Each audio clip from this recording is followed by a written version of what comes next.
Bigay po ng inyong monthly allowance ay nakaatas po sa ating mga local government units.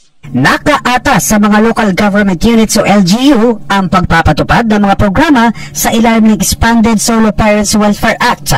Ito ang binigyan linaw ni DSWD Assistant Secretary Romel Lopez kaugnay sa mga hinaing ng mga solo parents sa bansa.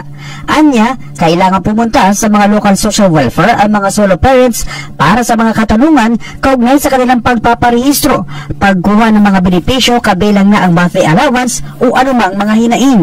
Dagdag pa nito na ang mga allowance para sa mga solo parents ay nakaatas sa mga LGU. Malaking task ng pagpapatupad ng Expanded Solo Welfare Act ay nakaatas po sa ating mga local government units.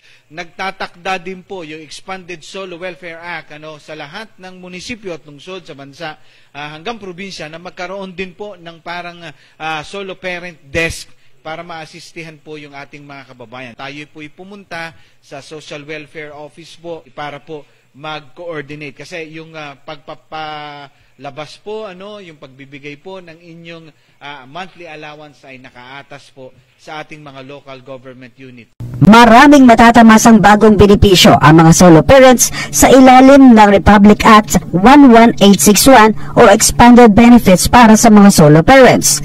Ilan sa mga ito ay ang exemption sa mga value-added tax o VAT at 10% na bawas sa mga gastusin pambata tulad na lamang ng pagkain, diapers, gatas, gamot at vaccine. Kaugnay nito ay hinimok ng ahensya ang mga hindi pa rehistradong mga solo parents at wala pang mga solo parents ID na sumangguni lamang sa local social welfare sa inyong mga lugar para malaman kung paano mag-apply at mapakinabangan ang naturang programa.